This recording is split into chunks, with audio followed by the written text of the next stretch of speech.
नमस्कार। कीटोकेनाजोल शैम्पू बहुत commonly use में लिया जाता है। कीटोमैक्स, स्कैल्प लोशन, बहुत सारे नामों से आता है और बहुत कॉमनली हम इसका उपयोग करते हैं डैंड्रफ के अगेंस्ट में। सिर पे खुजली होती है तब जब आप किसी भी डॉक्टर के पास जाते हैं तो पहली चीज वो लिखता है शैम्पू, जिसे हम मेडिकल शैम्पू के नाम से भी जानते हैं। इसमें होता क्या है, इसमें मेनली कीटोकेनाजोल करके केमिकल होता है जिसका मेन रोल होता है ये एंटी फंगल होता है। जो स्कैल्प में यदि फंगस इन्फेक्शन हो जाता है तो उसके अंदर इसका उपयोग होता है। और अक्सर कीटोकेनाजोल के साथ में जिंक पैरिथ्रोन करके एक और anti fungal, anti microbial, anti bacterial agent को भी ऐड किया जाता है जिससे इसकी पोटेंसी बढ़ जाती है। इसके अलावा कुछ कीटोकेनाजोल शैम्पू उसके अंदर सैलिसिलिक एसिड भी हो सकता है। तो अतः कीटोकेनाजोल शैम्पू बहुत कॉमनली काम में लिया जाता है। सेबोरिक डर्मेटाइटिस हुआ, डैंड्रफ हुआ और ईची स्कैल्प हो जाता है, स्केली स्कैल्प हो जाता है, उसके अंदर काम में आता है। इसको सप्ताह में आप 2 या 3 बार लगा सकते हैं। और इसको लगाने का तरीका भी है कि आपको 10 मिनट या 15 मिनट पहले बाल गीले करके आप इस शैम्पू को लगाइएगा और फिर धोइए और उसके बाद में आप चाहें तो हेयर कंडीशनर का उपयोग भी कर सकते हैं। स्कैल्प फंगल इन्फेक्शन, इससे हम सभी लोग बहुत डरते हैं, बहुत चिंतित रहते हैं। डैंड्रफ होता है, व्हाइट स्केलिंग होती है, खुजली होती है तो हम क्या मान के चलते हैं स्कैल्प में फंगस हो गया है। पिट्रेसिस कैपिटिस करके नाम का होता है, वो हो गया है और उसके कारण मेरे को खुजली हो रही है। मैंने किसी अन्य का कंगा काम में लिया था, ये गलत बार बार के यहाँ चला गया था, तब से मेरे सिर में खुजली हो गई और तब से मेरे बाल जाने लगे। तो दोस्तों मैं आपको बताऊं कि स्कैल्प का फंगल इन्फेक्शन इतना कॉमन नहीं है जितना सोसाइटी समझती है। जिन भी लोगों को डैंड्रफ होता है उनका हम क्या समझते हैं, इसको फंगस हो गया। नो,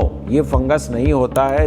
हमको कंफ्यूजन में नहीं होना है। इसका कंफर्मेशन डॉक्टर करते हैं, फ्लूसेंट स्टडी होती है, उससे कंफर्म हो जाता है। और यदि आपको फंगल इन्फेक्शन हो गया है या डैंड्रफ हो गया है तो कीटोकेनाजोल शैम्पू बहुत इफेक्टिव रहता है। अब आता है सेबोरिक डर्मेटाइटिस एंड डैंड्रफ के बारे में। सिबोरिया भी बोलते हैं या डैंड्रफ भी बोलते हैं। ये अक्सर कॉमन प्रॉब्लम है जो कि बारिश या सर्दी में होती है या जब भी हवा शुष्क होती है, ड्राइनेस होती है, तब हमारे हेयर के अंदर व्हाइट स्केलिंग हो जाती है, स्कैल्प के अंदर खुजली होती है, ईची होता है और जब आप खुजाल करते हैं तो वहां पर रेडनेस भी कभी कभी नजर आती है और कुछ लोगों को तो बहुत जोर से खुजारने की इच्छा होती है। तो इसे सेबोरिक डर्मेटाइटिस के नाम से भी जाना जाता है, जिसके अंदर व्हाइट स्केल जम जाते हैं, स्केली हो जाता है। जब भी आप खुजाते हैं, कपड़ों के ऊपर व्हाइट स्केल गिर जाते हैं तो इट लुक्स वेरी एम्ब्रेसिंग और बहुत ही बुरा लगता है। ये बहुत कॉमन है और के अंदर यीस्ट होता है, उसके कारण होता है। और इसका जो सबसे अच्छा ट्रीटमेंट है वो है एक शैम्पू,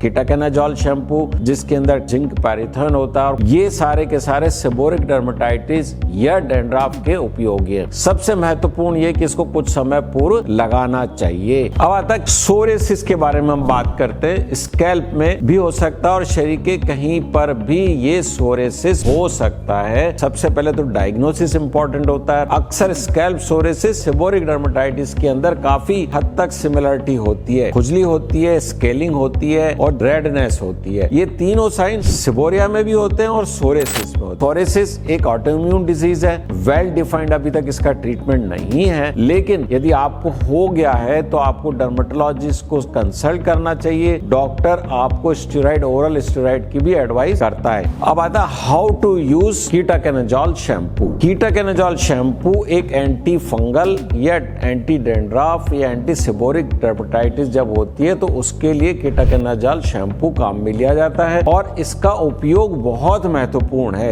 2 चीजों को समझना है। एक तो आप कतई ये ना सोचें कि आपको एक बार डैंड्रफ हुआ और आपने एक बार कीटोकेनाजोल शैम्पू लगा लिया तो आप हमेशा के लिए ठीक हो गए। ये सबसे बड़ी गलती है। अक्सर पेशेंट आते हैं, सर मैं बरसों से काम में लेने जा रहा हूँ, डैंड्रफ जाता ही नहीं है। ये सत्य बात है। ये ऐसी है जैसे आपकी घर की गंदगी है तो एवरीडे आपको वॉश करना होता है। तो कीटोकेनाजोल शैम्पू के लिए आपको ये समझना इसका रेगुलर उपयोग उपयोग जरूरी है। जब आपको ज्यादा सेबोरिक डर्मेटाइटिस या डैंड्रफ हो रहा है तब आपको रेगुलर सप्ताह में 2 बार 3 बार कई बार 4 बार भी काम में लेना। जब आपको कुछ भी नहीं हो रहा है लेकिन आपको पता है कि बहुत जल्दी जल्दी डैंड्रफ हो जाता है तो आपको सप्ताह में कम से कम 1 बार तो कीटोकेनाजोल शैम्पू या 10 दिन में 1 बार कीटोकेनाजोल शैम्पू का उपयोग करना ही करना चाहिए। नंबर 1। नंबर 2, ये तब काम करता है जब कुछ समय तक स्कैल्प पे रहेगा। तो मैं अक्सर पेशेंट को एडवाइस करता हूं कि जब आप ब्रश करने जाते हैं जब उसी वक्त अपने बालों को गीला करो और कीटोकेनाजोल शैम्पू अच्छे से लगाइएगा, और भी ज्यादा फायदा होगा क्योंकि जितनी देर रहेगा मतलब 15 minutes to 1 hour to 1.5 hour यदि आप शैम्पू रखेंगे तो कोई नुकसान नहीं है बल्कि फायदा। कई बार नाइट एप्लीकेशन लोशन भी आ गए हैं आप कीटोकेनाजोल के, और अक्सर हम एडवाइस करते हैं कीटोकेनाजोल शैम्पू के बाद में आपको हेयर कंडीशनर काम में लेना चाहिए। उसका कारण क्या है कि इससे काफी क्लीनिंग हो जाती है, हेयर ड्राई हो जाते हैं। अब आता है कीटोकेनाजोल शैम्पू को कौन कौन लगा सकते हैं। जिन लोगों को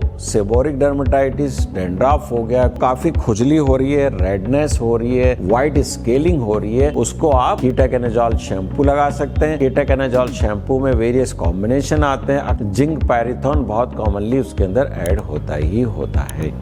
थैंक यू।